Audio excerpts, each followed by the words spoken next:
বান্দা তুই জীবনে যা করবা সব ইবাদত, তবে হতে হবে দুই শর্তের বিনিময়। এক শর্ত রেজাবিল কাজা, দ্বিতীয় শর্ত তরিকায়ে রাসূল। আমি যা করব যা বলবো সব হবে আল্লাহর সন্তুষ্টির জন্য, রহমতের নবীর আদর্শ অনুযায়ী। নবীজির আদর্শ মতো নামাজ পড়ো ইবাদত, নবীর আদর্শ মতো খানা খাও ইবাদত, নবীর আদর্শ মতো পানি পান করো ইবাদত, নবীর সুন্নাত আদর্শ মানিয়া তুমি ব্যবসা করো ইবাদত। এই যে এক বোতল পানি স্টেজে, আপনিও পানি পান করবেন, আমিও করব পিপাসা নিবারণের জন্য। আপনি কি করলেন? বাম হাত দিয়া বোতলটা নিয়া ডান হাত দিয়া মুখটা খুললেন, খুইলা বাম হাত দিয়ে একটা টান মারলেন, এক টানে আধা বোতল নাই। আমিও পানি পান করব। আমি ডান হাতে বোতল নিয়া বাম হাত দিয়া মুখা খুলব, এরপরে ডান হাত দিয়া পানি পান করব, পুরো বোতলের পানি পান করব, তবে 3টে স্টেপে পান করব। আমার পানিও পান হবে, সুন্নত আদায় হয়ে যাবে। জুতা আপনিও পরেন, আমিও জুতা পরি, রহমতের নবীর আদর্শ অনুযায়ী পরেন, ইবাদত হবে। বাথরুমে যাবেন, আমিও বাথরুমে যাই, ইবাদত বানায় যান।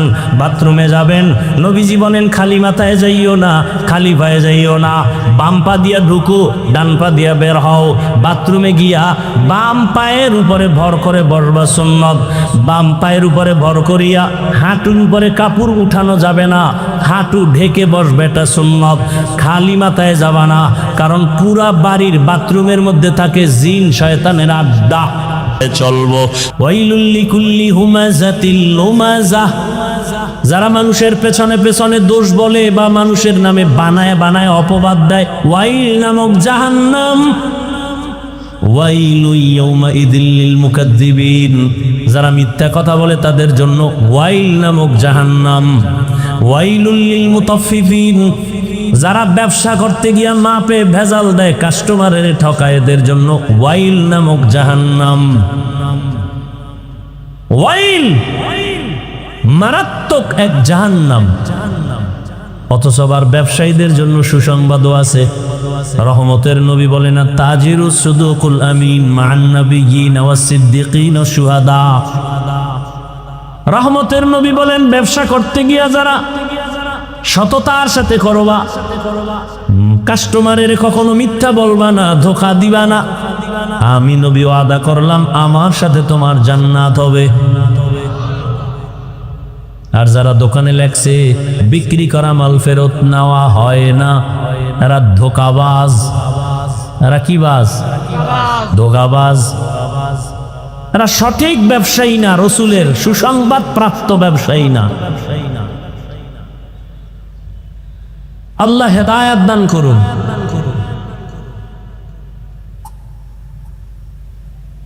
তো তাফাক্কুহ ফিদ্দিন, মিথ্যা কথা বলা হারাম, এটা সবাই জানি না, এরপরও বলি কেন? আমি হুজুরেও বলি, আপনিও বলেন।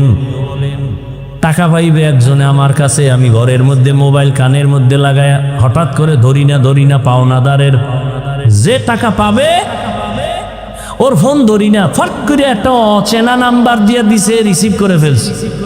আরে কই আপনি? ঘরে বই আমি জমিনেই নেই।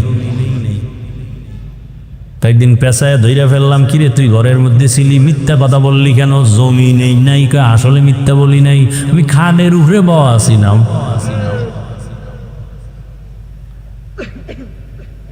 মিথ্যা বলি কেন? জানি মিথ্যা বলা মহাপাপ। ইয়াকুম ওয়াল কিযব ফাইন্নাল কিযবা ইয়াহদি ইলাল ফুজুর ওয়া ইন্নাল ফুজুরা ইয়াহদি ইলান নার। মিথ্যা মানুষকে চূড়ান্ত জাহান্নামের দিকে নিয়ে যাবে, জানি, তারপরও বলি কেন? কয় এলেম আছে কিন্তু তাফাক্কুহ ফিদ্দিন নাই, বুঝ আসে নাই যে মিথ্যা বললে আমার এখনো বিপদ হবে, পরেও বিপদ হবে।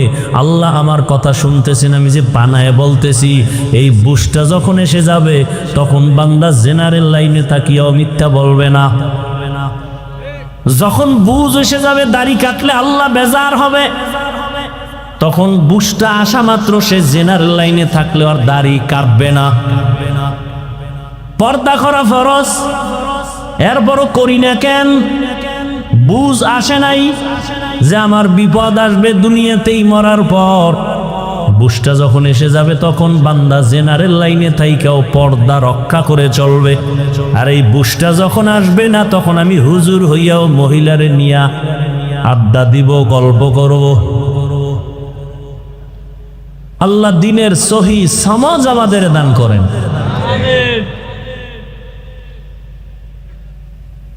এবার আসেন, আর রহমান আল্লামাল কুরআন খালাকাল ইনসান আল্লামাহুল বায়ান। রহমান হলেন তিনি, কোরআন শিক্ষা দিলেন যিনি। রহমান হলেন তিনি, মানুষ সৃষ্টি করলেন যিনি। রহমান হলেন তিনি, বয়ান শিক্ষা দিলেন যিনি। এই কথাগুলোর ব্যাখ্যা দেওয়ার আগে আমি একটু হালকা ভূমিকা টানবো, এরপরে ব্যাখ্যায় ঢুকবো। উঠা বসা করবেন না, শুরুতেই বলছি আমি আপনাদের কাছের মানুষ, আপন মানুষ। এই মনে করে মাহফিলের বরকত নষ্ট করবেন না। এখানে কাউকে জোর করে বসানো হয় নাই, আল্লাহ দয়া করে বসাইছেন। আপনার কপাল এত খারাপ কেন? আসলে কপাল খারাপ হইলে ফিরায় কে? যদি কপাল পুরিয়াই যায় তা হাফিজুর রহমান কেন আর মক্কা মদিনার ইমাম কেন? স্বয়ং রসুলও যদি বয়ান করে ওর কপাল খোলেন। রহমতের নবী যাকে দেখলেই জাহান্নামের আগুন হারাম, কেমন মায়ার নবী আমার, এক নজর দিবে পেটের ক্ষুধা নিবারণ হয়ে যাবে। কেমন রহমতের নবী আমার, যেই নবীর শরীর মোবারকে মশা মাছি পড়া হারাম।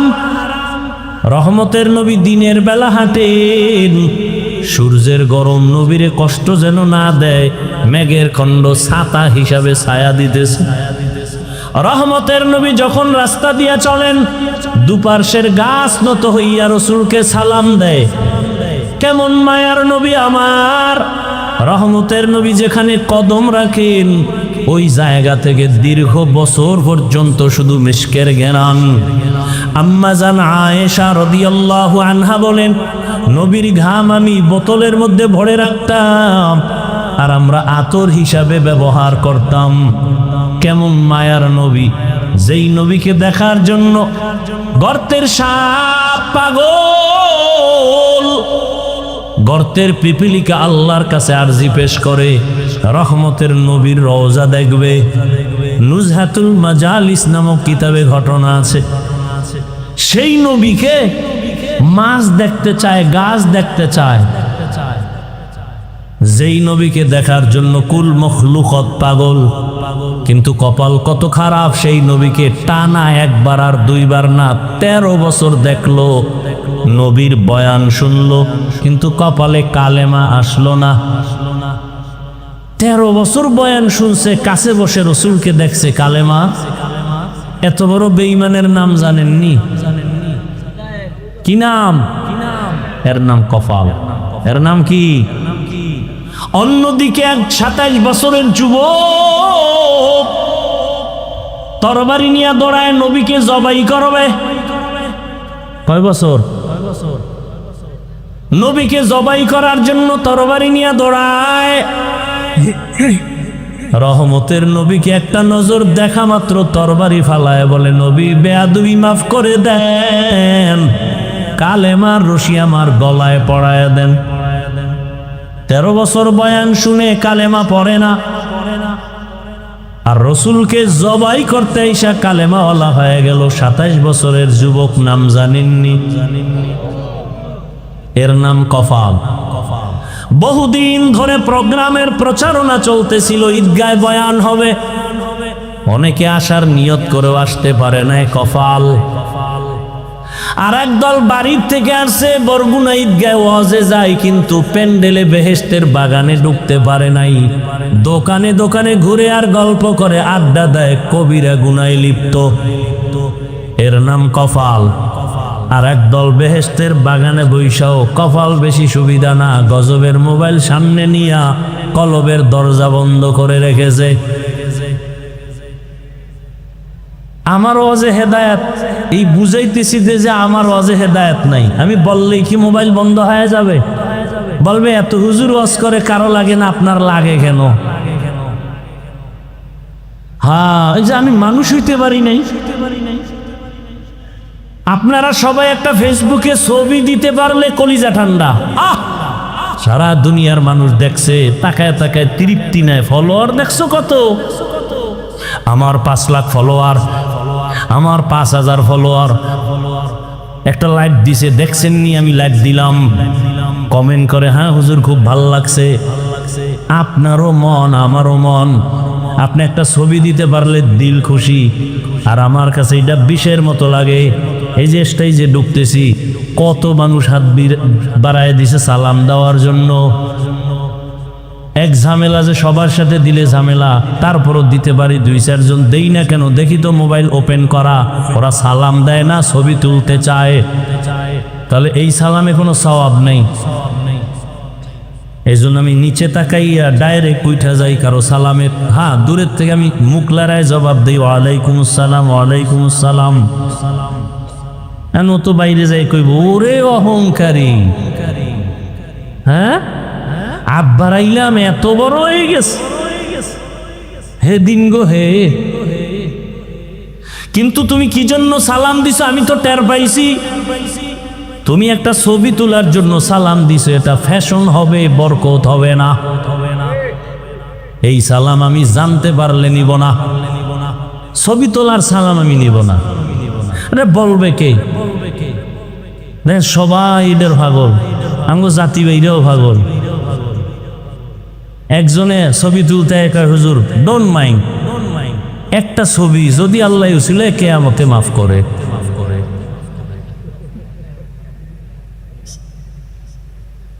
বাথরুম থেকে বেরোয় দেই ছবি, আমি কিন্তু ভিতরে আইলি না কেন?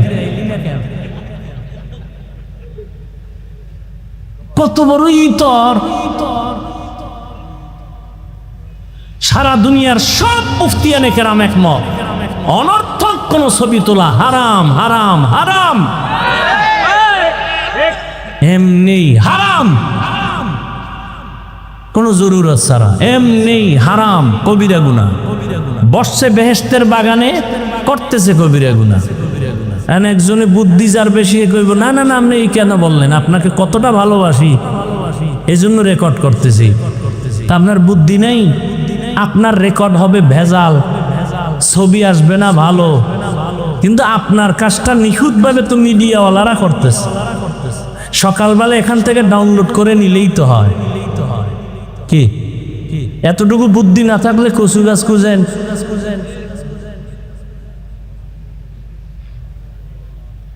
কেন মোবাইলটা দেখান লাগবে? আল্লাহ না করুন এই মোবাইল ধরে রয়েছেন, তো যারা নেওয়ার এরা টার্গেট করতেছে, কার্ডটা নিলে আমার 2 দিনের বাজার হইব। মোনাজাতের পরে তো মোবাইল নিয়ে দৌড়, আপনি এনে খুঁজবেন মোবাইল কই? তো পাখা মাঠ, আপনার কি ভিতরে গেছে নাকি? যে নিচে তো লয়ে দৌড়। আপনার কপাল ভালো যে আপনারটা পছন্দ করছে, সবার মোবাইল তো পছন্দ হয় না, আপনারটা পছন্দ হয়ে গেছে, নিয়ে গেছে। এইবার যে পুরা টাইম রেকর্ড করলেন আর মোবাইল চুরি হয়ে গেল, আমও গেল সালাও, এই আকামটা করার লেগে পাগল হয়ে গেছে। আল্লাহ সব ভাইকে সহি বুঝ দান করে। আল্লাহ তো রহমতের নবীকে 13টা বছর দেখলো কালেমা পড়লো না, আর তরবারি নিয়ে আসছে জবাই করতে, কালেমাওয়ালা হয়ে গেছে। এত পাওয়ার আল্লাহ ওমরকে দিলেন। নবী বলেন লাউ কানা বাদি নাবিয়্যুন লাকানা ওমর, আল্লাহ আমার পরে নতুন আরেকজন নবী যদি কাউকে বানাইতেন ওমর হইতো নবী। এবার জানা থাকলে বলেন ওমর কি নবী? যদি নবী হইতো তো ওমর হইতো। ওমর যেহেতু নবী না, গোলাম আহমদ কাদিয়ানীও নবী না। আল্লাহ হেদায়াত দান করুক। কাগো কাদিয়ানীও আমার দরকারই নেই, আমনের হেদায়েতের চিন্তা করেন। এখানে কইতেছেন কাফের কাফের, দোহানে যাইয়া প্রাণের জুস খায়। আসেনি? সিজন কোম্পানি, প্রাণ কোম্পানি, RFL কোম্পানি সব কাদিয়ানি কাদিয়ানি কাদিয়ানি। ঘামের টাকা দিতেছেন ওদেরকে। আল্লাহ হেদায়েত দান করুন। দুনিয়াতে আল্লাহ মানুষ পাঠাবার আগেই মানুষকে সৃষ্টির শ্রেষ্ঠ মর্যাদা দিবেন আল্লাহ সিদ্ধান্ত নিয়ে নিলেন। পাঠাবার পরে না আগে আল্লাহ সিদ্ধান্ত নিলেন, স্থায়ী না অস্থায়ী। স্থায়ী সিদ্ধান্ত নিলেন মানুষ হবে সৃষ্টির শ্রেষ্ঠ। নূরের সৃষ্টি শ্রেষ্ঠ না, আগুনের সৃষ্টি শ্রেষ্ঠ না, মাটির সৃষ্টি মানুষ। কথা বলেন না কেন? সিদ্ধান্ত কার? মানুষ পাঠাবার পরে না আগে? অস্থায়ী না স্থায়ী? জানা থাকলে বলেন আল্লাহর স্থায়ী সিদ্ধান্ত মানে নাই কে? ওয়ালাকাদ কাররামনা বানি আদম ওয়া হামালনাহুম ফিল বাররি ওয়াল বাহরি ওয়া রাযাকনাহুম মিনাত তাইয়্যিবাত ওয়া ফাদ্দালনাহুম আলা কাসীরিম মিম্মান খালাকনা তাফদীলা। বনি আদম বড় দামি এক প্রাণী আল্লাহ বানাইলেন। আল্লাহ বলেন এদের এত দাম, জমিনে চলার জন্য পথ দিলাম, পানির মধ্যে চলার মতো ব্যবস্থা আমি করলাম। পানির মধ্যে চলে মানুষ। দুনিয়ার প্রাণী যেটা পানির মধ্যে চলতে পারে এটা উপরে চলতে পারে না, মরে যায়। কিছু প্রাণী আছে স্থলে চলে, মাটির উপরে চলে, পানির মধ্যে পড়ে গেলে মরে যায়। মানুষ এমন এক সম্মানিত প্রাণী, ওরা চাইলে মাটির উপরে চলবে, মরবে না। পানির ভেতরে চলবে, মরবে না। পানির উপরে চলবে, মরবে না। হাওয়ার উপরে চলবে, মরবে না। এই সম্মানকে দিলেন। দেখা যা কুরআনো মে আয়ে মুহতারাম মুস্তফা কি উম্মতে খায়রুল উমাম। বনি আদম বড় দামি, এদের জন্য আল্লাহ বলেন আমি উত্তম খানার আয়োজন করেছি। আমি পিপিলিকার খানাও দেই, আমি উড়ন্ত পাখির খানাও দেই। হাজারো কোটি মাছ নদীর মধ্যে খানা কে দেন? জঙ্গলের ভেতরে হাজারো প্রাণীকে খাওয়ায়। সমুদ্রের ভেতরে বড় বড় বড় সমুদ্রে এক একটা মাছ আছে, নীলতিমি তার নাম। নীলতিমির খানার তালিকায় লেখা প্রতিদিন 1000 কেজি চিংড়ি মাছ একটা নীলতিমির জন্য কে খাওয়ায়? জমিনের মধ্যে একটা পাহাড় আছে কহে কাফ, ওই পাহাড়ের মধ্যে একটা প্রাণী বসবাস করে সিমর্গ। ওই প্রাণীটার প্রতিদিনের খাদ্য তালিকা 40টা মোটা তাজা হাদি। সুবহানাল্লাহ বলবেন না? কে খাওয়ায়?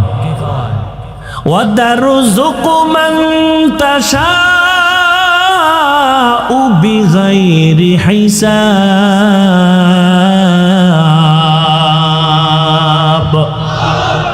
गर तवक्कुल मी कुनी हर सुबह शाम मेरा सालत रिश्ते तू अज़ला मकाम जुज़बा हक़ची ज़े मखा अज़ इंसो जा फज़ले उआमस्ते दर जुमला जहा। पिपीलिकार खाना के देन? कोनो पिपीलिका ना खाए मरसे? জঙ্গলে হাজারো প্রাণী আছে, খানা কে দেন? আপনাদের বরগুনা সকাল 8টায় সেই প্রাণীরা খানা খায়। সকালবেলা একটা পাখি বের হয়, বের হইয়া খোলা আকাশে উড়ে, সন্ধ্যাবেলা নিজের পেট ভরে বাচ্চার খানা নিয়ে বাসায় হাজির। কে খাওয়াইলো? কিতাবে আছে একটা কাক। কাক কাক চিনেন না? কাক কালো, কোকিল কালো, কালো মাথার কেশ, এর চেয়ে বসি কালো মনের হিংসালেশ। নিম তিতা নিন্দা তিতা আরো তিতা খর, এর চেয়ে বেশি তিতা 203-এর ঘর।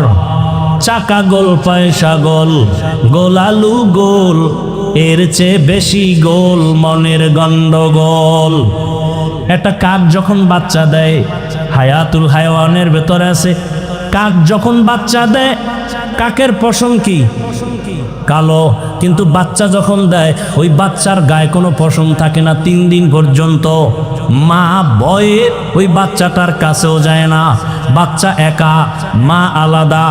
এরপরে বাচ্চা 3 দিন কে খাওয়াবে? কিতাবে লেখছে আল্লাহ একদল পোকা ওই বাসার সামনে উড়তে থাকে, সাদা সাদা পোকা, ওই বাচ্চার ঠোঁটের আগায় উড়ে বাচ্চাটাকে ধরে ধরে খায়। 3 দিন পর্যন্ত ওই মা কাছে যায় না। আল্লাহর কুদরতে ওই বাচ্চাটা পোকা খেয়ে খেয়ে 3 দিনের মধ্যে সাদা শরীরে কালো পশম চলে আসে। যখন কালো পশম চলে আসে, বাচ্চাটার ভয় মায়ের অন্তরে থাকে না। তখন মা 3য় দিনের পরে এসে বাচ্চাকে খানার জিম্মাদারি নিয়ে নেয়। কুদরত কার? বলেন, পিপিলিকার খানা আল্লাহ দেয়, আসমানের খানা আল্লাহ দেয়, প্রাণীদের খানা, নদীর মাছের খানা আল্লাহ দেয়। না খায় মরছে কেউ? ওদের খানা কি একটা জায়গায় দেয় যে আইসে খায় না জায়গায় পৌঁছায় দেয়? বলেন, ওরা দামি না আমরা দামি? বলেন, আল্লাহ আমগো দিতে পারে না? আপনারা পাগল হয়ে গেছেন কেন খানার জন্য? আমরা তো ওদের থেকে আরো দামি। পিপিলিকার খানা যদি আল্লাহ গর্তে দিতে পারেন, নদীর মাছের খানা যদি ভেতরে পৌঁছায় দিতে পারেন, আমরা তো আল্লাহর পেয়ারা গোলাম। আল্লাহ তো আমাদের ঘরে খানা দিয়া যাবেন, কিন্তু দেন না কেন? দেয় না তো দেন, আমরা খুঁজাও পাইতেছি না। কারণটা কি? এর একমাত্র কারণ, ওরা কেন পায় আমরা কেন পাই না? ওরা আল্লাহর ডিউটি ঠিক মতো পালন করে, বেয়াদবি করে না। আর মানুষ পদে পদে আল্লাহর তা খাইয়া লইয়া আল্লাহর সাথে বেঈমানি করে। আল্লাহর হুকুম ঠিক মতো আমরা মানি না। স্লোগান তো দেই, কেউ খাবে কেউ খাবে না, তা হবে না তা হবে না। অথচ কত মানুষ বড় অসহায়, এরা ঠিক মতো খানা পায় না। আল্লাহ বলেন, মানুষ তোমার জন্য পিওর খানার আয়োজন করেছি, কুকুরেও খায় তুমিও খাও, তবে কুকুরের থেকে তোমার খানা পিওর। মানুষের খানা যত আছে সব কাবার লাগাই দিছেন। তুমি ভাত খাইবা, চাল কাবারে লাগান। বাহিরের ময়লা যেন তোমাকে ক্ষতি না করে। রুটি খাইবা, গমটাও কাবারে আটকায় দিছেন। ফল খাইবা, কাবারে আটকানো। মাছ খাইবা, কাবারে আটকানো। গোশত খাইবা, চামড়ার কাবার দেওয়া। একজনকে আমি চামড়া খাবো, পশমের কাবার পিলা খা। কিছু কিছু ফল আছে এটা কাবার সহ খাওয়া যায়, তাহলে এটা কেমনে খাবে? এটার কাবার থাকলেও কাবারটা এত সব ময়লা, এটা ধরে রাখতে পারে না, ময়লা থাকে না। আপেল খাও কাবার সহ, ময়লা আটকাবে না। হালকা পানি দাও, একটা টিস্যু দিয়ে মোছা দাও, ময়লা থাকবে না। আর যেটি আটকাবে, এই কাবারগুলো ফেলে ভেতরের পিওরটা খাও। কি সুন্দর কাঁঠাল, কি সুন্দর আম, কি সুন্দর লিচু, 12 মাস কে খাওয়ায়? নিমক হারাম মানুষ বাম হাত দিয়ে খায়, বিসমিল্লাহ কয় না। আছে না নাই? তুকু যাও সুন্নতি আহমদ কুজা বা মোহাম্মদ কৈবুয়াদ নিসবতরা মান আহাব্বা সুন্নতি কৌলে রসুল মজদায়ে কানা মাই হাম কুন কবুল। তো বলতেছিলাম অনেক কথা। আল্লাহ মানুষকে সৃষ্টির শ্রেষ্ঠ মর্যাদা দিলেন। নূরের সৃষ্টি শ্রেষ্ঠ না, আগুনের সৃষ্টি শ্রেষ্ঠ না, একমাত্র মাটির সৃষ্টি মানুষ শ্রেষ্ঠ। সিদ্ধান্ত কার? স্থায়ী না অস্থায়ী? বলেন, আল্লাহর স্থায়ী সিদ্ধান্ত মানে নাই কে? ইবলিস। মানুষ বড় শ্রেষ্ঠ। এই মানুষ দুনিয়াতে পাঠাবার আগে আল্লাহ মানুষ যেন তার সম্মান ধরে রাখতে পারে, এজন্য ব্যবস্থা দিলেন 2টা। কয়টা? এক ব্যবস্থার নাম ব্যক্তি, আর এক ব্যবস্থার নাম কিতাব। ব্যক্তি 4 দল। ওমাইয়ুতিল্লাহ ওয়ার রাসূল ফাউলাইকা মাআল্লাযীনা আন'আমা আল্লাহু আলাইহিম মিনান নাবিয়্যিনা ওয়াস-সিদ্দীকিনা ওয়াশ-শুহাদা'i ওয়াস-সালিহিন। আল্লাহ নিজেই বলেন, ওয়া হাসুনা উলাইকা রাফিকা। নবীগণ, সিদ্দিকগণ, শহীদগণ, সালেহগণ, আল্লাহ বলেন এরা তোমার চূড়ান্ত পিওর বন্ধু, জান্নাতে নিয়ে যাবে এরা। বান্দার দাম কত? আল্লাহ মানুষকে দুইটা ব্যবস্থা দিছেন, সম্মান যদি টিকাইয়া রাখতে চাও দুই ব্যবস্থা গ্রহণ করিও, একটা যদি ছেড়ে দাও মরার আগে ধ্বংস। বর্তমান দুনিয়া তো আছে, একদল বলে আমরা ব্যক্তি মানি, কিতাব বুঝিও না মানিও না, ওরা সব ধ্বংস গোমরা। আর এক দল আছে ওরা বলে আমরা কিতাব মানি ব্যক্তি মানি না, ওলিয়া উলিয়া মানি না, মাযহাব মানি না। আল্লাহর কসম একবার, আল্লাহর কসম দুইবার, আল্লাহর কসম তিনবার। এ জমিনে যারা বলে ওলিয়া উলিয়া মানি না, ওরা কোরআন মানে না, বুখারী শরীফ মানে না, ওরা ভণ্ড, ওরা বাতিল। ওদেরকে যারা বাতিল বলে না, খোদার কসম তারাও বাতিল। বিস্তারিত বলার সময় নেই। ওলিয়া উলিয়া যারা মানে না, আল্লাহ পাক ওলিয়া উলিয়ার কথা বুখারীতে বলছেন, কোরআনেও বলছেন, বিস্তারিত বলার সময় নাই। যারা ওলিয়া উলিয়া বলে মানি না, ওরা কোরআন মানে না, বুখারী মানে না, ওরা বাতিল না হক। ওদের যারা বাতিল বলে না তারাও বাতিল। এরে নবীর উম্মতের দল, আল্লাহ পাক দুই ব্যবস্থা দিছেন। যারা বলে আমরা কিতাব মানি ব্যক্তি মানি না, এরাও বাতিল, এরাও গোমরা। আর যারা বলে আমরা কিতাবও মানি ব্যক্তিও মানি, তারাই হলো হক। এবার আসেন, যত কিতাব আল্লাহ দিয়েছেন সমস্ত কিতাবের মধ্যে শ্রেষ্ঠ কিতাব হলো কোরআনুল কারীম। আর যত ব্যক্তি জমিনে আল্লাহ দিয়েছেন মানুষকে হেদায়েতের পথ দেখানোর জন্য, যত মানুষ আল্লাহ বানাইছেন ব্যক্তি, সমস্ত ব্যক্তিদের মধ্যে শ্রেষ্ঠ ব্যক্তি হলেন রাহমাতুল লিল আলামিন। ভালো করে খেয়াল করিয়েন। আর কষ্ট হলে বলেন আমি ছেড়ে দেই। উঠা বসা করেন কেন? এতক্ষণ কি বুঝাইলাম? বাসায় যেয়ে ঘুমাবেন? ঘুমাবেন? বাঙালি ঘুমায় রাতে, যাও কিছু ঘুমাবে, গরমের কারণে পারবে না। আর যাও একটু ঘুমাবে, বরকতি এক চাকরি তো আছে, মোবাইলের হক আদায় করিয়া এরপরে ঘুমাইতে ঘুমাইতে ফজরের আগে এই মোবাইলের হক আদায় করতে করতে আর ঘুম নাই। হায় রে গজবের মোবাইল! ঘরে ঘরে রুমে রুমে জেনা, জেনা চলে সারা রাত। চোখের জেনা, কানের জেনা, জবানের জেনা, অন্তরের জেনা। ছেলে এক রুমে ঘুমায় মোবাইল নিয়ে জেনা করে, মেয়ে আর এক রুমে ঘুমায় মোবাইল নিয়ে দর্শন, চোখের দর্শনের জেনা, অন্তরের জেনা। মা এক রুমে মোবাইল জেনা, বাবা আর এক রুমে মোবাইল জেনা। এই পরিমাণ জেনা চলে ঘরে ঘরে, রুমে রুমে। উচিত ছিল ঘুমের মধ্যে আল্লাহর গজব এসে চেহারাটা শুকরের মতো বানাইয়া দেওয়া, দেন না কেন? রাহমাতুল লিল আলামিনের উম্মত হওয়ার কারণে। ইমামুল ইনাল আখিরিন বাহরে সাদকা রাহমাতাল লিল আলামিন। কেমন মায়ার নবী চিল্লিদের যুবক, যেই রাসূলকে দেখার জন্য আল্লাহর এক আশিক পাগল, ওই নবীরে দেখলা না রে বাবা? যদি নবীর মোহাব্বত অন্তরে জমা করতা, জীবনে তুমি গলায় ছুরি লাগাইতা, দাড়ির মধ্যে অস্ত্র লাগাইতে পারতা না। রহমতের নবী আমার সমস্ত ব্যক্তিদের মধ্যে শ্রেষ্ঠ, রাহমাতুল লিল আলামিন। আর সমস্ত কিতাবের মধ্যে শ্রেষ্ঠ কিতাব হলো কোরআনুল কারীম। এই দুইটার মধ্যে ব্যবধান কি? বলে কিতাবের থেকে ব্যক্তির পাওয়ার বেশি।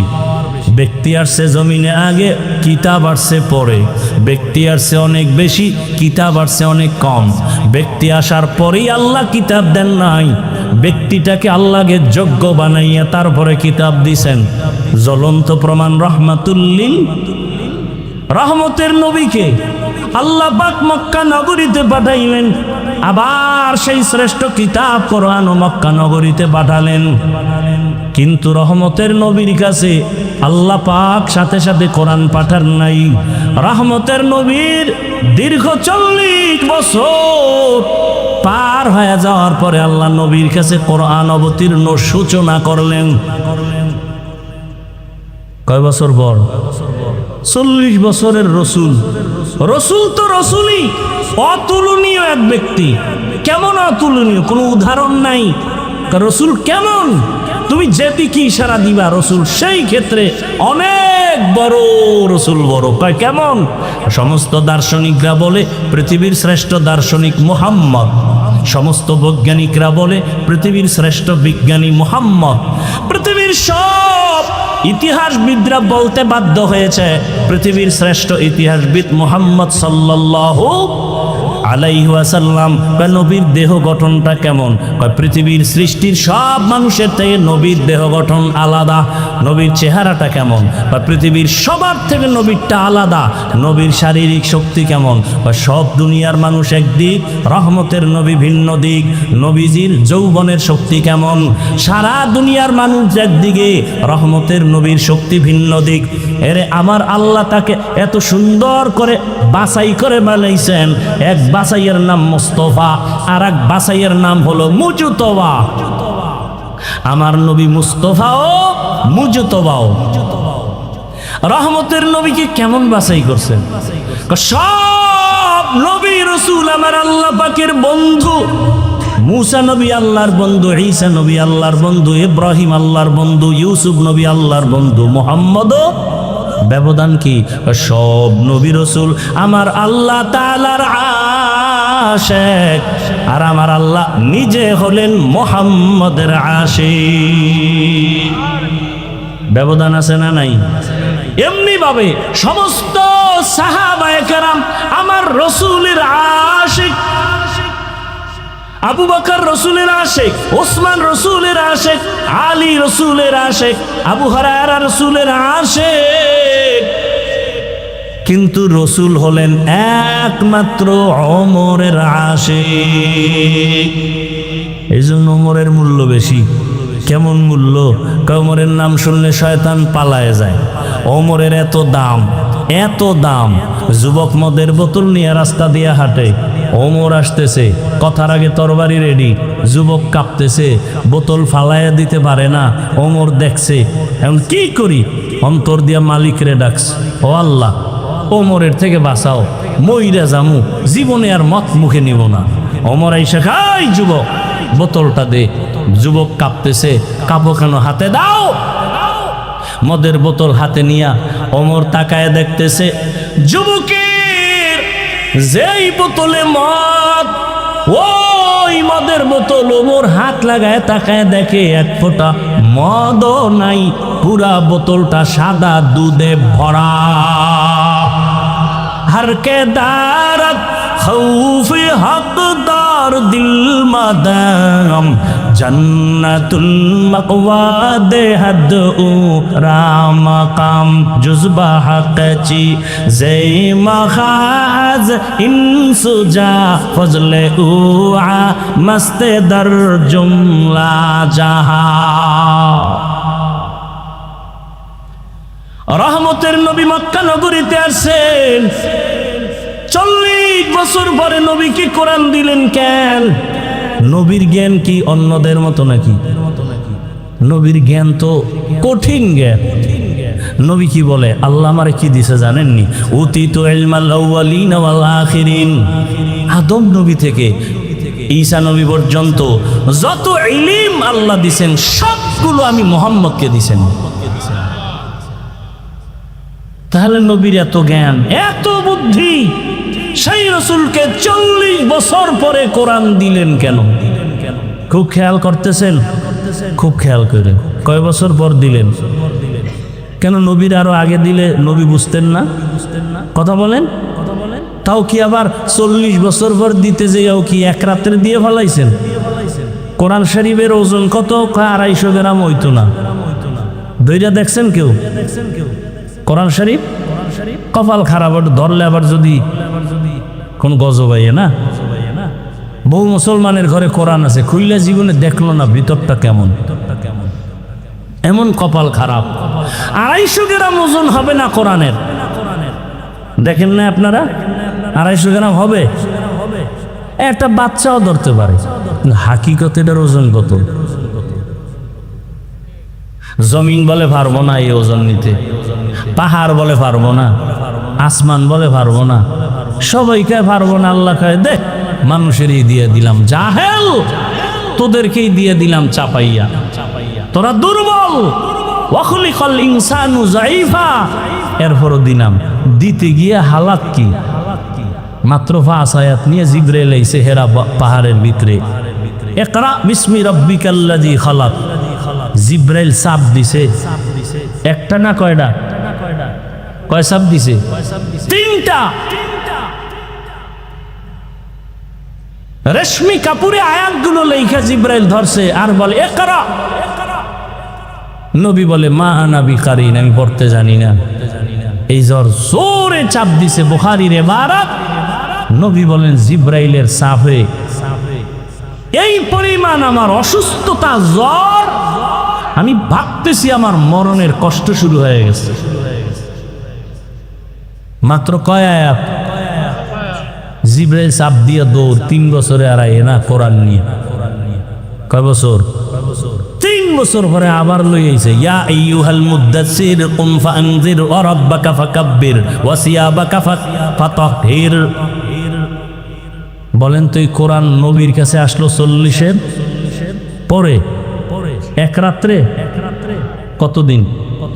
বলেন বলেন, সবাই বলেন।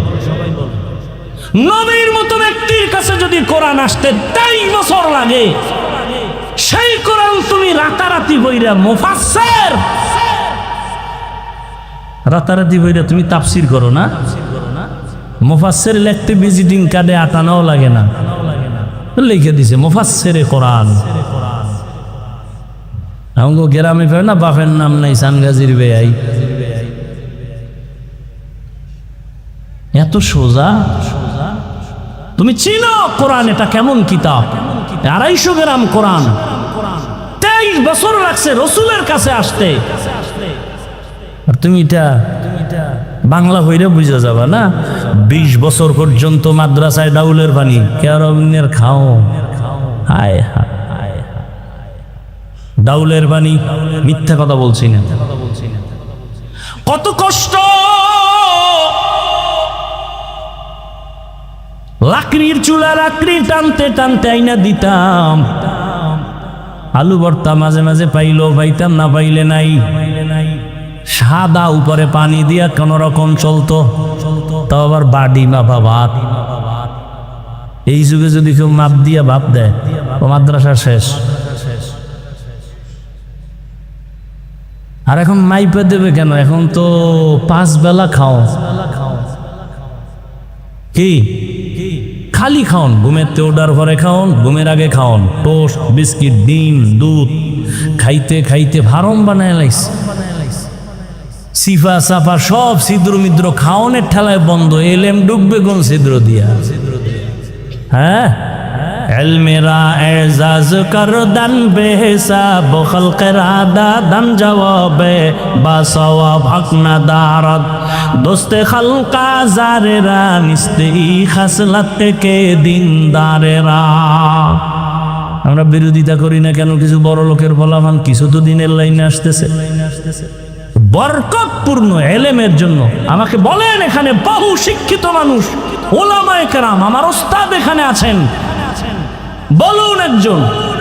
আল্লাহ নিজে বলতেছেন লা তুহাররিক বিহি লিসানাকা লিতাজালা বিহি ইন্না আলাইনা জামআহু ওয়া কুরআনা। হে রাসূল, আপনি কষ্ট করবেন না, আমি কোরআন আপনাকে কুদরতিভাবে সিনার মধ্যে জমা করে দিব। তা রসুলকে, সেই রসুলকে আল্লাহ পাক জিব্রাইল পাঠায়া 3 বার জোরে চাপ দিলেন। কেন? রসুলের জ্বর উঠে গেল কেন? কি দরকার ছিল রসুলের সিনার সাথে জোরে চাপ দেওয়া? গোটা দুনিয়ার মানুষকে শিক্ষা দিয়ে গেলেন, যেহেতু রসুল আদর্শের মডেল। ও দুনিয়াবাসী, কোরআনের এলেম যদি চাও, কষ্ট ছাড়া অর্জন হবে না। বলে কি পরিমাণ? কয় তুমি যেই পরিমাণ কষ্ট করবা, এলেমের উপকার সে বরকত সেই পরিমাণ পাবা। কষ্ট কমতেছে, বরকত কমতেছে, কষ্ট কমতেছে, বরকত কমতেছে, কষ্ট কমতেছে, বরকত কমতেছে। এটা বুঝবো কেমনে বরকত যে? এটাও তো বুঝার মানুষ না।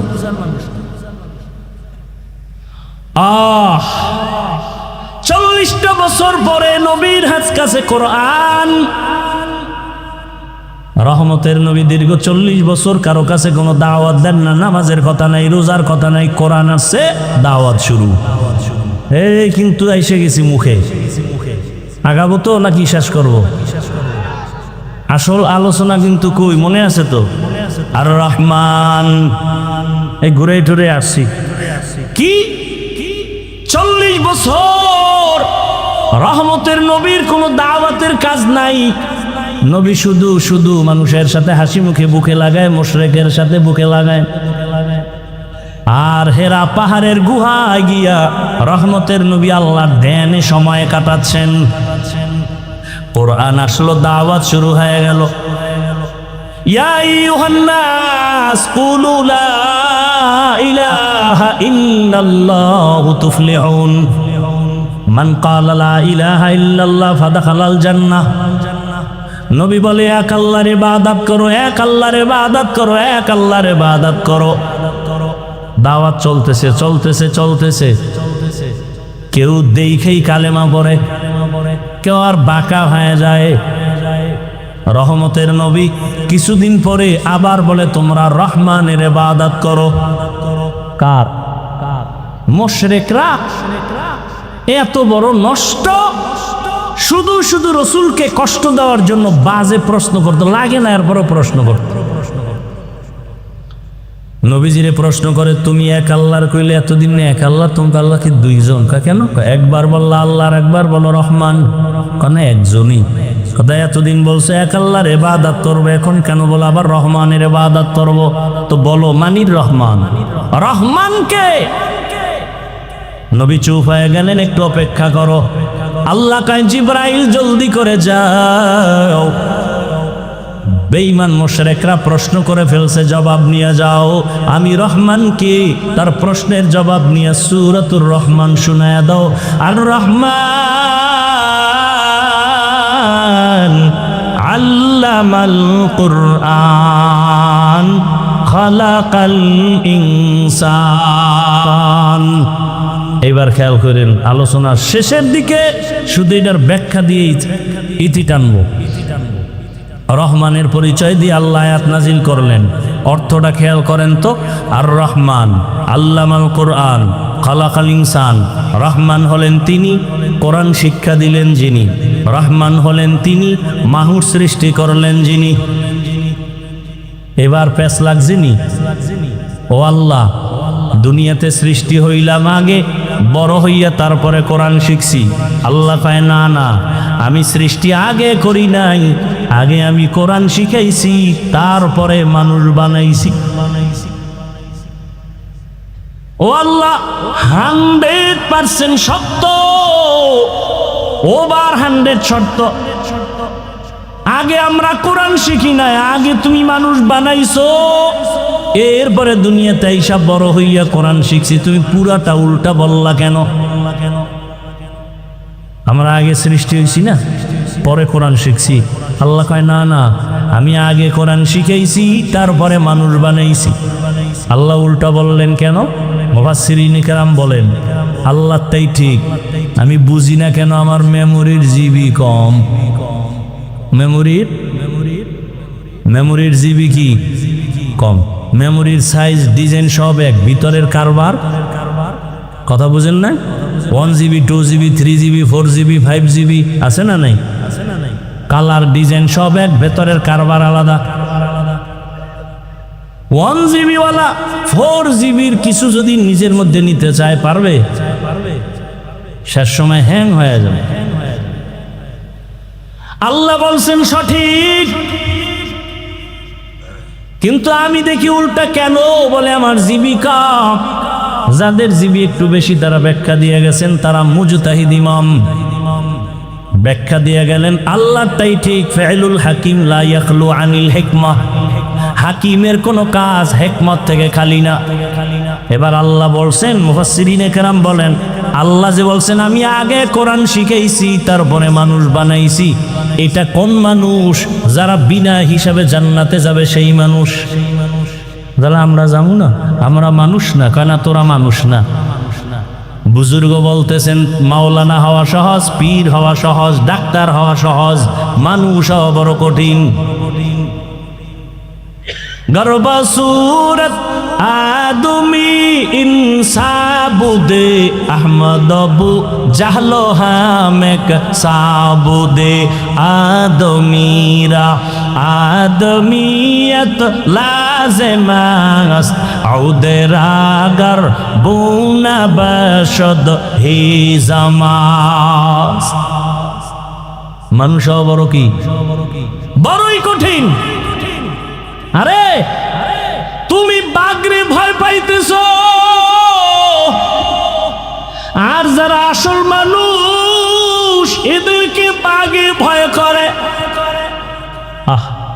উজানির জমিনে ঘুমন্ত ওলিয়ে কামেল,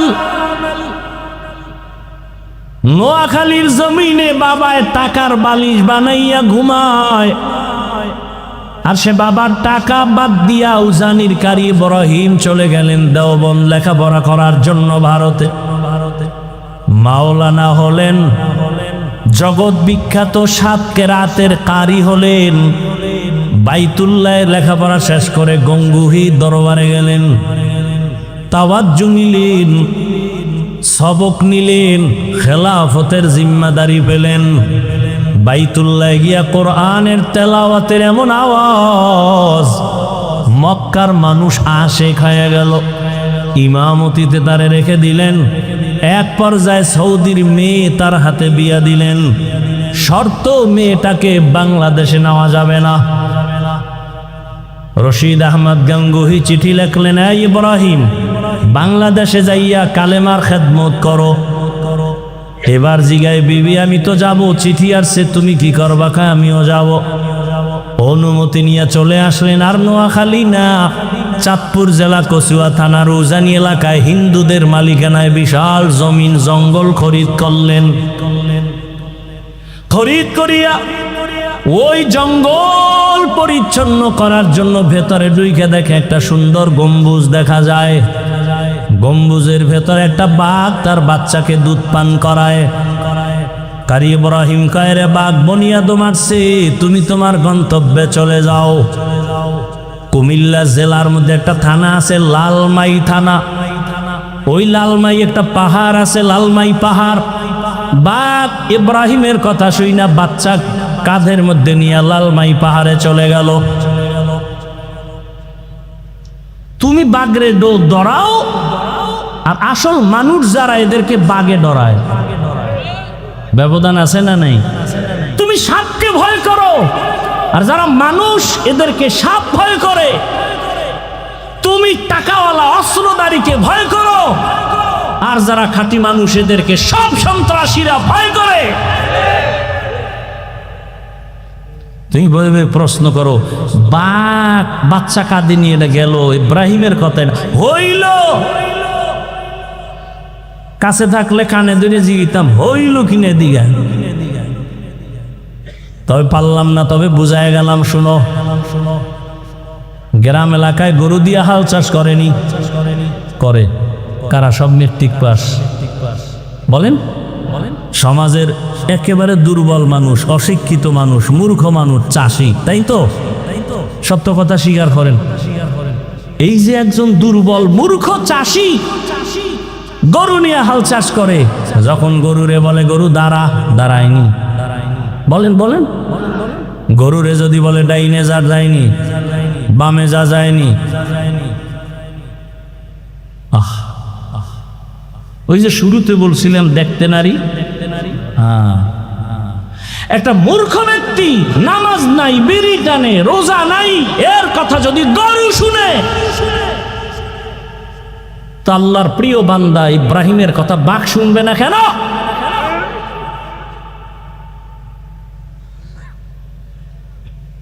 লোকমা দিও না, কপাল পুড়বে, সাবধান। লোকমা দিতে গিয়ে বেদবি করো না, খবরদার। একটু আগে না বলছি, ওলিয়া উলিয়া যারা মানে না, আল্লাহ 2 দলের সাথে যুদ্ধের ঘোষণা দিয়েছেন। 2 দল, আল্লাহ নিজে যুদ্ধ করবেন। কতটা ভয়ঙ্কর কথা! 2 দলের সাথে। এক দল কোরআনে আছে, আর এক দলের কথা বুখারীতে আছে। কোরআনের বর্ণিত দল, যার সাথে আল্লাহ নিজে যুদ্ধ করবেন, ওই দল সুদখোরের দল। আর বুখারী শরীফে আছে আল্লাহ নিজে যুদ্ধ করবেন ওই দলের সাথে যারা ওলিয়া উলিয়ার সাথে দুশ্মনী করে। বুখারী হাদিসে কুদসি। আল্লাহ হেদায়াত দান করো।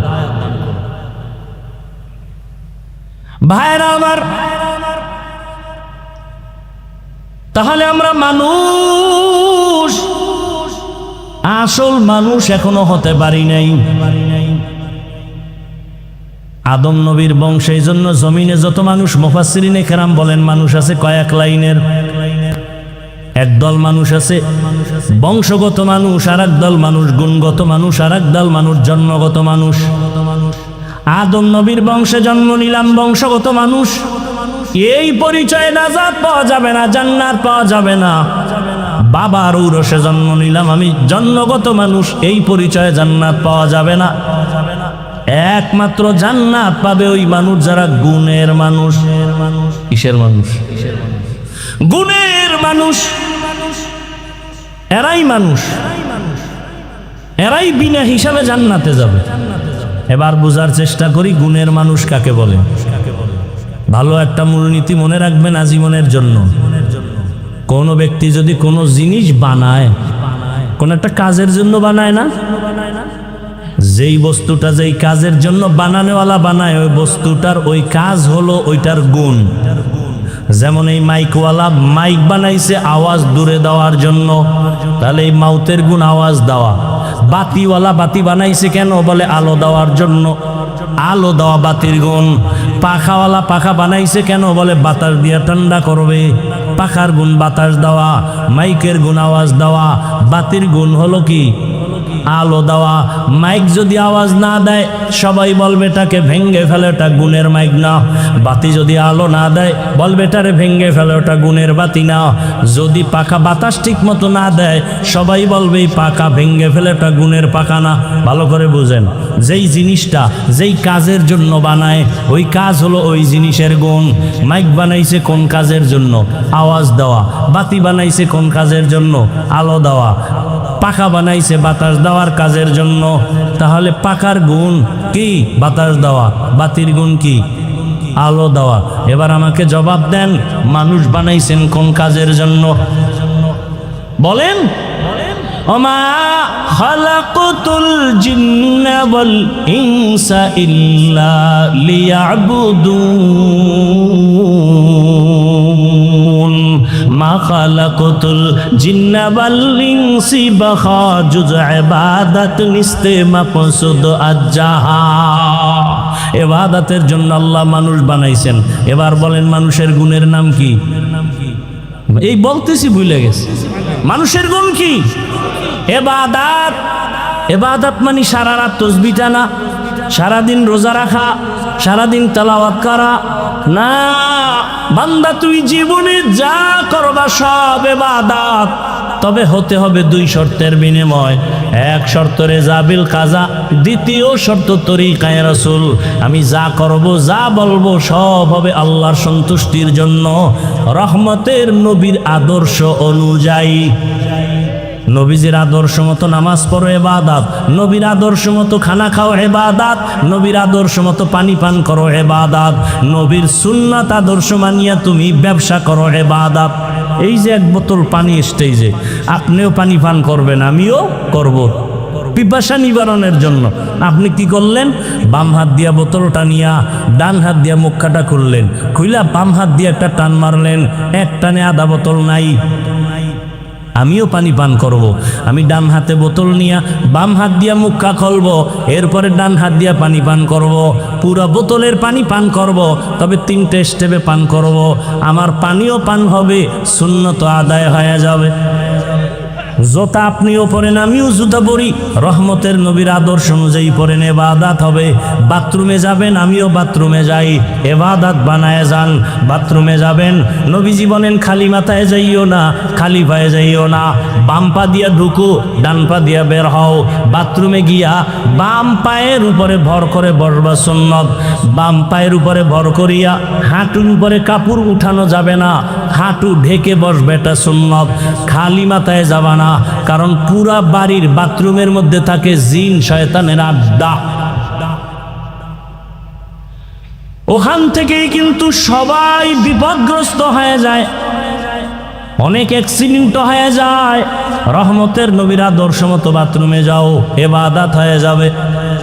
জুতা পরবা নবীর আদর্শে, ডান জুতায় ডান পা আগে ঢুকাবা, এরপরে বাম জুতায় বাম পা ঢুকাইয়া লেভেল পজিশনে দাঁড়াও।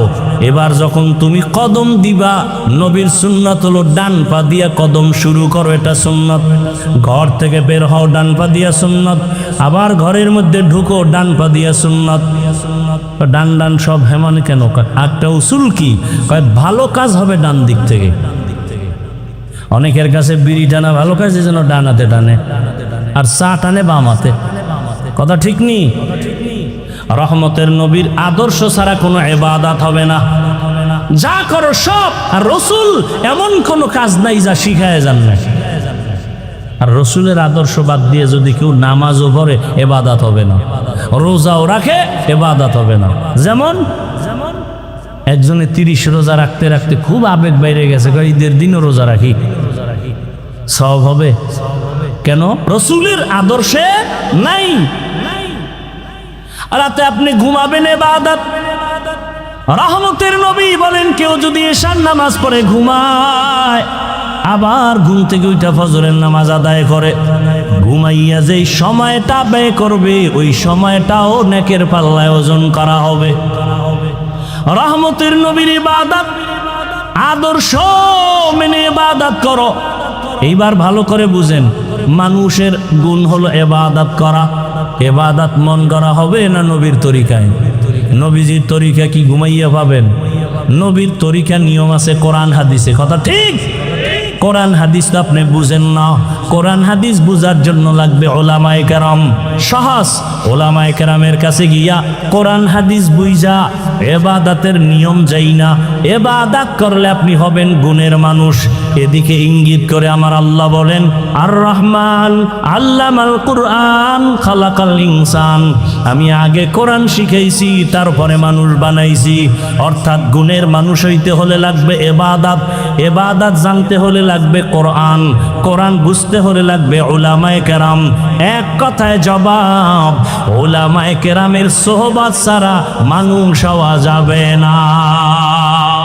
আউলিয়ারা কারে উকবা ইখতিয়ার, জাহেলারা কারে দুনিয়া ইখতিয়ার। আসল মানুষ উলামায়ে কেরাম বানান, এর কারিগর হলো মাদ্রাসার ভেতরে কোরআনের সোয়াবাইয়া। ও আমার যুবক বাবারা, তার মানে এটা না যে মাদ্রাসা ছাড়া আর কোনো পড়ার গতি নাই। আমি যে এতক্ষণ বয়ান করলাম, জীবনে কোনো দিন বলি নাই আরে ভাই সবাই আমার মতো পাস করলি লাগাও। আমি কওমি মাদ্রাসায় পড়েছি, তুমিও কওমিতে যাও, একবারও বলি নাই। স্কুলে পড়ো বন্ধ করো, তাও বলি নাই। আমি তাবলিগের লাইনের সন্তান, তুমি তাবলিগে যাও, তাও বলি নাই। আমি পীরের মুরিদ, তুমি পীরের কাছে যাও, তাও বলি নাই। বরং আমি জেনারেল লাইনের আমার কলিজার যুবকদের বলে যাই, ও বরগুনা জেলার যুবক বাবারা, কলিজা ভরে দোয়া করে গেলাম, এখানে হাজারো বান্দার দোয়া কবুল হবে। তুমি স্কুলে পড়ো, দোয়া করে গেলাম, স্কুল ছাড়িও না। কলেজে পড়ো, কলেজ ছাড়িও না। তুমি ডাক্তার হও, ইঞ্জিনিয়ার হও, প্রফেসর হও, সাংবাদিক হও, ওকিল হও, এসপিডিসি ওসি হও, তুমি একজন এমপি মন্ত্রী হও, তবে দাবি আমার বাবা বেয়াদব হইও না। বলবা হাফিজ ভাই এতক্ষণ বয়ান করলেন, ডাক্তার হব ধন্যবাদ, ইঞ্জিনিয়ার হব ধন্যবাদ, বেয়াদব হব না, তার মানেটা কি? তার মানে হলো তিনটা জায়গায় বেয়াদবি করবা না।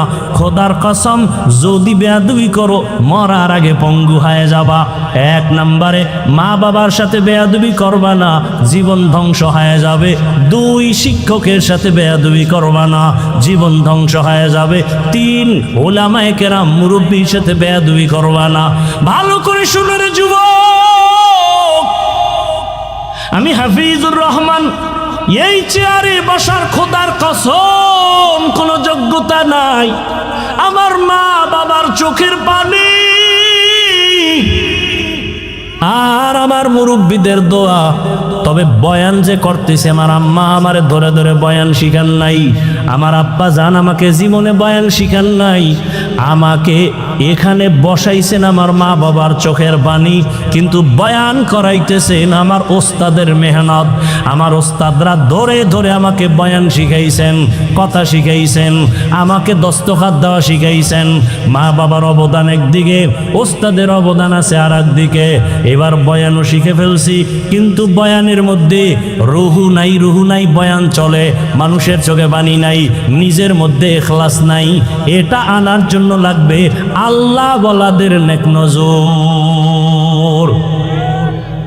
এই জন্য বলেছি, এটাও শুনে রাখো, জীবনে কোনো মা বাবা সন্তানের জন্য বরদোয়া করে না, কোনো শিক্ষক ছাত্রকে বরদোয়া করে না, কোনো আলেম উম্মতকে বরদোয়া দেয় না। তবে বরদোয়াটা অন্তর থেকে মাঝে মাঝে এসে যায়। যদি মাকে বাবাকে কষ্ট দাও, আর মা বাবায় যদি কষ্ট পায়, বলে আহ, এটাই তোর জীবন ধ্বংসের কাল হয়ে যাবে। শিক্ষক কষ্ট পেয়ে যদি বলে আহ, নিঃশ্বাসটা ছেড়ে দিবে, তোর কপাল পুড়ে যাবে। রাস্তাঘাটে সারাদিন রাত চরি 12 মাস, রাস্তায় অনেক পাগল দেখি, ল্যাংটা পাগল। আশ্চর্যরা ইংলিশে কথা বলে, আরবিতে কথা বলে। চিন্তা করলাম, রাস্তার ল্যাংটা পাগলে কেন ইংলিশে কথা বলে, রাস্তার ল্যাংটা পাগল কেন আরবি কথা বলে। হিসাবটা মিলাইয়া দেখলাম, পাগল হইয়া ইংলিশ শিখে নাই, আরবি শিখে নাই। মা বাবা বা শিক্ষক না আলেমের সাথে বেয়াদবি করে রাস্তার পাগল হয়ে গেছি। লিকুল্লি শাইইন জিনাতুন ফিল ওয়ারা ওয়া জিনাতুল মারই তামামুল আদাবি আজ খোদা হি মে তৌফিক আদব বেআদব মাহরুম গাশত আজ ফজলে রা। ও আমার কলিজার যুবক বাবারা, মা বাবার দোয়া ছাড়া জীবনে সফলতা আসবে না, খোদার কসম। বেয়াদবি কইরা যদি ডাক্তার হও, তাসলিমার মতো জুতা খায়া দেশ থেকে পালাতে হবে। আর যদি আদবালা ডাক্তার হও, শুধু বরগুনা না, গোটা বাংলাদেশের মানুষ মাথায় নিয়ে সম্মান করবে। এটা দোয়া ছাড়া হয় না। জীবনে তোমার 3টা জায়গার দোয়া জীবনের খুব পুঁজি সফলতার: মা বাবার দোয়া, শিক্ষকের দোয়া, উলামায়ে কেরামের দোয়া। এজন্য অনুরোধ করে বলি রে বাবা, স্কুলে পড়ো, কলেজে পড়ো, চাকরি করো, ব্যবসা করো, ডাক্তার হও, ইঞ্জিনিয়ার হও, বেয়াদব হইও না। ও যুবক বাবা, এবার বাস্তবে একটু উদাহরণটা দেই। আপনার মতো যুবক স্কুল কলেজে পড়ে, জেনারেল লাইনে আছে, জীবনে মাদ্রাসায় পড়ে নাই, এমন বান্দা স্কুলে পড়িয়া 5 বেলার নামাজ পড়ে, সত্য বলেন আছে না নাই? আপনার কপালে কার অভিশাপ লাগছে, আপনি কেন পারেন না? আপনার মতো যুবক র্যাব, আর্মি, পুলিশ, বিডিআরের চাকরি করে, দাড়িওয়ালা নামাজি অভাব নাই, বলেন আপনি কেন পারেন না? আপনার মতো যুবক রাস্তায় গাড়ি চালায়, ড্রাইভারি করে, নামাজ পড়ে, আপনি কেন পারেন না? আপনার মতো যুবক নদীর মধ্যে মাছ ধরে, নামাজ ছাড়ে না, বলেন আপনারা কেন পারেন না? আপনার মতো যুবক জমিনে কৃষিকাজ করে, নামাজ ছাড়ে না, বলেন আপনি কেন পারেন না? কত ডাক্তার, ইঞ্জিনিয়ার, কত প্রফেসর, কত এমপি, মন্ত্রী, ওসি, ডিসি, এসপি 5 বেলার নামাজ পড়ে, বলেন আপনারা কেন পারবেন না? কপাল বুঝি খারাপ? মনে আসেনি শুরুর কথা? কপাল বড় খারাপ। আবু জাহিল্লা 13 বছর বয়ান শুনছে, কালেমা কপালে আসে নাই। আর ওমরের মতো বান্দা নবীকে জবাই করতে গিয়া 27 বছরের সময় কালেমাওয়ালা মুসলমান হয়ে গেল। এত দাম আল্লাহ ওমরের বাড়ায় দিলেন। আল্লাহ তাআলা ওমরের কথার সাথে একমত হইয়া কোরআনের ভেতরে আল্লাহ আলাদা আয়াত পর্যন্ত নাজিল করেছেন। ওমরের দাম কত যে আল্লাহ ওমরের কথায় খুশি হইয়া আলাদা কোরআনে আয়াত নাজিল করছেন। কিন্তু আশ্চর্য কথা হলো, সেই ওমরকে সোনার বাংলায় দাঁড়াইয়া ভণ্ড বেদাতি বলার মতো বেয়াদব আছে। বাংলাদেশের জমিনে দাঁড়াইয়া কে বলতেছে হযরত ওমর বেদাতি ভণ্ড? আমি সেদিন ঢাকায় বলেছি, ওমরের যারা বেদাতি বলবে আমি বলবো 14 গোষ্ঠী সব ভণ্ড। কে সেই ওমর? আল্লাহ খুশি হইয়া আয়াত নাজিল করেছেন। রহমতের নবী বলেন, আকাশের দিকে তাকাইয়া যেমনি ভাবে অগণিত তারকা দেখতেছো, আমার ওমরের আমলটাও কিন্তু এরকম অগণিত তারকার মতো। এত পরিমাণ ওমরের আল্লাহর নবী ভালোবাসছেন। এর নবীর উম্মতের দল। ওমর যখন 27 বছরে তরবারি নিয়ে আসছে নবীর কাছে, তখন নবী বাইরে যায় না, গোপনে কালেমার কথা, গোপনে নামাজ আদায় করেন। মাত্র 39 জন মুসলমান পুরুষ, 11 জন মহিলা মুসলমান, মাত্র এই কয়েকজনে গোপনে গোপনে কালেমা পড়ে। আবার বাইরে পাহারাদার নিযুক্ত করছে, যাও কোনো দুশ্মন নিয়ে এসে আবার হামলা করে। আরে নবী তো নবী, কথা বললেই তো কবুল। সেই নবী পাহারাদার রাখছে বাইরে, দুশ্মন এসে না যেন হামলা করে। কিন্তু 40তম মুসলমান ওমর কালেমা পইরেই তরবারি নিয়ে দাঁড়ায় বলেন, নবী আর গোপনে কোনো কথা হবে না, ওপেনে বের হয়ে যান, কালেমার দাওয়াত চলবে। খাতিমে কাবায় দাঁড়াইয়া একটা হুঙ্কার দিয়ে কয়, এই মুশরিকেরা আয়, মুহাম্মদের বিরুদ্ধে একটা কথা বলবি, মুহাম্মদের প্রয়োজন নাই, আমার ওমরের সামনে দাঁড়ায় যাও, তরবারি রেডি আছি। ওমর আসা মাত্র কালেমার দাওয়াত ওপেনে শুরু হয়ে গেল। আল্লাহ ওমরের উপরে এতটা খুশি যে আল্লাহ এক জায়গায় না একাধিক জায়গায় আয়াত নাজিল করছেন। বাইতুল্লাহ তওয়াফ করেন নবীজি, সাথে সাহাবা ওমর সহ বাইতুল্লাহর তওয়াফ 7টা চক্কর শেষ। এবার নিয়ম হলো বাইতুল্লাহর 7 চক্কর দিয়া 2 রাকাত নামাজ পড়া লাগবে, ওয়াজিব নামাজ, তওয়াফের নামাজ। নবীজি বলেন, নামাজটা কোথায় শুরু করব? পরামর্শ দেন। একজনে বলেন, ইয়া রাসূলুল্লাহ বাইতুল্লাহর দরজা বরাবর নামাজ 2 রাকাত পড়েন। কেউ বলে জমজম কূপের কিনারায় পড়েন। ওমর বলতেছে, নবী আমার মত হলো ওই যে মাকাম ইব্রাহিম পাথরের উপরে দাঁড়াইয়া ইব্রাহিম নবী বাইতুল্লাহ নির্মাণ করেছেন, ওটার পিছনে নামাজ পড়ি। পরামর্শ শেষ, নবী সিদ্ধান্ত দিলেই হয়ে যায়, দেয় না। আসমান থেকে ফয়সালা আসবে। জিব্রাইল আইসা বলতেছেন, ইয়া রাসূলুল্লাহ আয়াত আল্লাহ দিয়া দিছেন, আল্লাহ বলে দিছেন, ওমর যেটা বলছে আল্লাহ মেনেছেন, আপনাকেও মানতে বলেছেন। সেই ওমরের মতে কিয়ামত পর্যন্ত তাওয়াফের নামাজ মাকামে ইব্রাহিমের পেছনে কিয়ামত পর্যন্ত হাজিরা পড়তে থাকবে। পরামর্শটা কার? ওমরের। আল্লাহ খুশি হয়ে আয়াত নাজিল করে দিলেন। আল্লাহ কয়, আমি ওমরেরটা মেনে নিলাম, রসুলকেও মানতে বললেন। সেই ওমরকে বেদাতি বলে এই জমিনে। কপাল বড় খারাপ ও যুবক। এই জন্য বলেছি বরদোয়া নিও না। স্কুলে পড়ো, কলেজে বড় চাকরি করো, ব্যবসা করো, মা বাবার দোয়া, শিক্ষকের দোয়া, ওলামায়ে কেরামের দোয়া নিয়ে সামনে আগাও। আদর্শবান ডাক্তার হও, আদর্শবান ইঞ্জিনিয়ার হও। ও পর্দার আড়ালের আম্মা জানেরা, বোনেরা, আপনাদের জীবনটা কতই যে ধন্য। সমস্ত নবীদের মা আপনারা, সাহাবায়ে কেরামের মা। এখানে স্টেজে কত সন্তানের মাথায় পাগড়ি দিলাম, কোরআনের হাফেজ।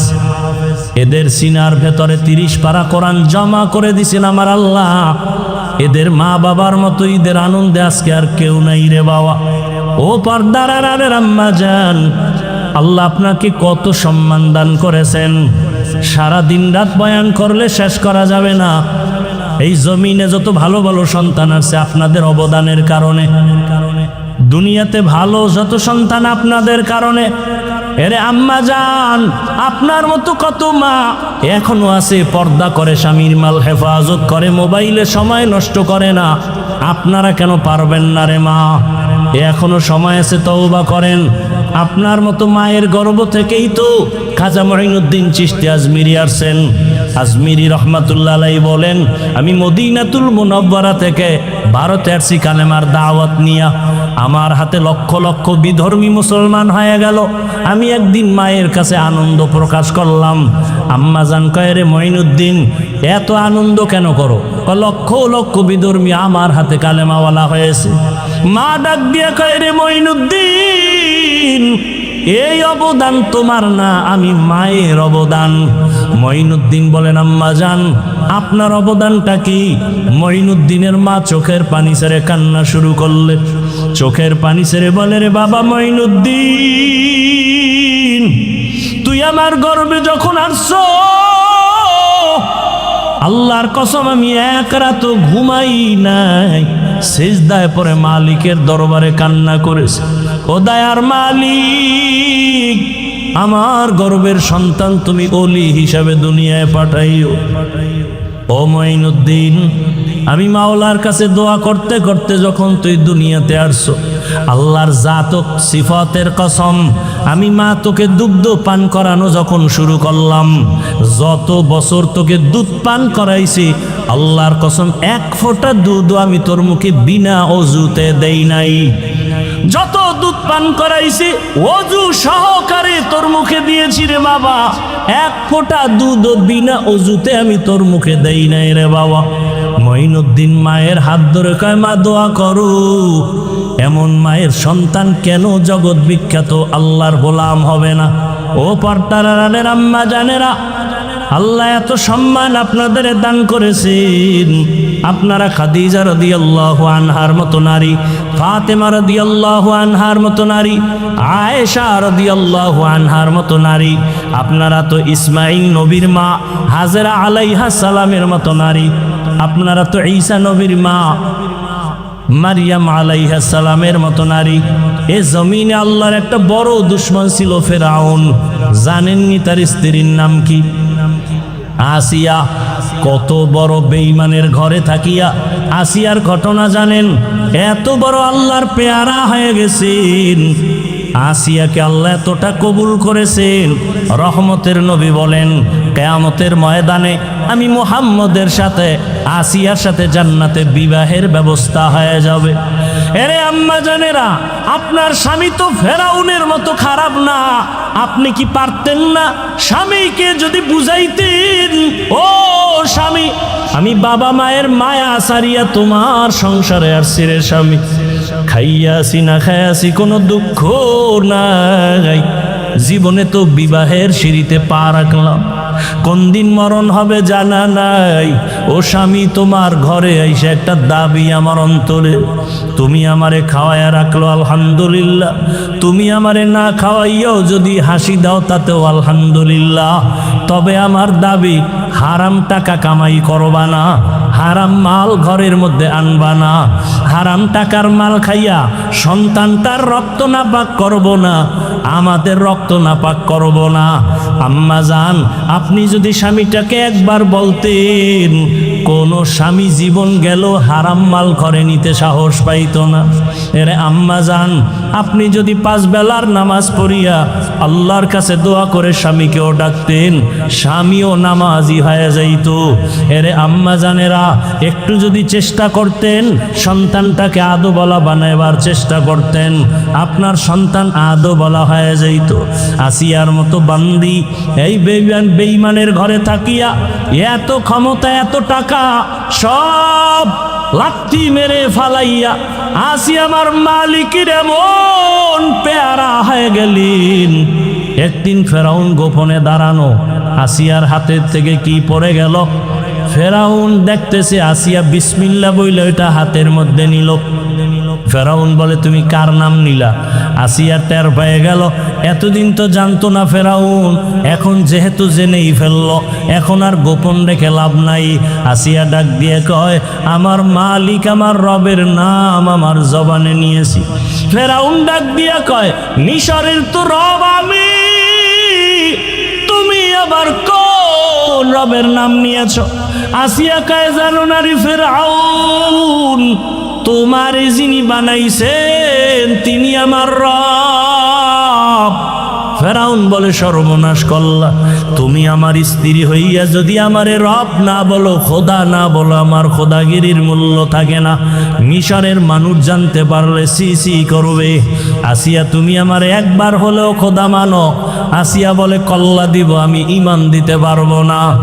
এবার ফেরাউন বলে তাহলে তুমি যদি জোরে না বলো, আস্তে আস্তে আমার কানে কানে একবার স্বীকার করো।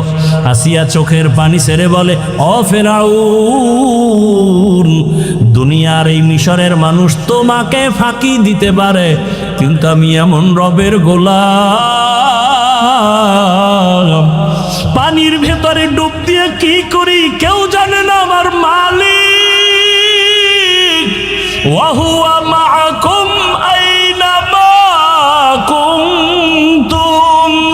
আরে বান্দা যেদিকেই থাকে আমার মালিক সেদিকেই হাজির। আমার মালিকের ফাঁকি দেওয়ার কোনো সুযোগ নাই। আল্লাহ বলেন ফাআইনামা তুওয়াল্লু ফাসাম্মা ওয়াজহুল্লাহ। রে বান্দা তুই যেদিকেই তাকাও সেদিকেই আমার মাওলার কুদরত হাজির। আসিয়া বলে ফেরাউন মরিয়া যাব, তোমাকে একবারও খোদা বলে স্বীকার করব না। আসিয়া ডাক দিয়ে কয়, ফেরাউন ডাক দিয়ে কয়, আসিয়া রেডি হইয়া যাও, যদি আমাকে খোদা বলে স্বীকার না করো তোমাকে আমি শুলিবিদ্ধ করে ফাঁসি দিয়া মেরে ফেলবো। আসিয়া বলে মরতে রাজি, আমার মালিকের থেকে আমি জুদা হতে পারবো না রে ফেরাউন। ফেরাউন এবার ক্ষিপ্ত হইয়া এত বড় ক্ষমতাওয়ালা আসিয়ার মতো ব্যক্তির খানা বন্ধ করে দিল, বিছানাও বন্ধ করে দিল।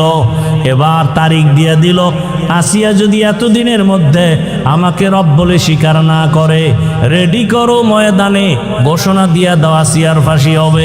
ঘোষণা দিয়ে দিল, আসিয়াও মজবুত হয়ে গেল, মরিয়া গেল, আমার মাওলাকে আমি ছাড়ব না। আমি দুনিয়াতে যারে আপন মনে করি, আরে কেউ তো আমার সাথে কবরে যাবে না। আমার ভাই বোন, মা বাবা, টাকা পয়সা, বাড়ি গাড়ি সব আমার থেকে আলাদা হইয়া যাবে। ওই কবরে থাকবে আমার মালিক। ওই আল্লাহকে নিয়েও যদি কবরে যেতে না পারি আমার উপায় কি হবে? আসিয়া চোখের পানি ছেড়ে আল্লাহর কাছে কান্না করে, আজকে তারিখ হয়ে গেল আসিয়ার শুলিবিদ্ধ ফাঁসি হবে। আসিয়াকে যখন হাতে পায়ে রশি লাগাইয়া ফাঁসির মঞ্চে নিবে যাচ্ছে, আসিয়া চোখের পানি ছেড়ে কাঁদতেছে। হঠাৎ করে দেখে জমানার নবী মূসা ওই পথ দিয়া হাইটা যায়। আসিয়া ডাক দিয়ে কয়, রে নবী মূসা, আপনি জানেন আমি আসিয়ার খবর কি? নবী মূসা বলে, জানি, আজ তোমাকে ফাঁসির মঞ্চে নেওয়া হচ্ছে। আসিয়া ডাক দিয়ে কয়, নবী মূসা, আপনি তো তুর পর্বতে যান, আমার মাওলার সাথে মাঝে মাঝে কথা বলেন, আমাকে একটু বলবেন না আমি যে এখন মরতে যাইতেছি, আমার মাওলা এই মুহূর্তে আমার উপরে বেজার না খুশি? নবী মূসা ডাক দিয়ে কয়, রে আসিয়া, এই মুহূর্তে আমার মালিক তোমার উপরে অনেক অনেক খুশি। আসিয়া এই কথা শুই না আসমানের দিকে তাকায় একটা চিৎকার দিছে, কোরআনের আয়াত।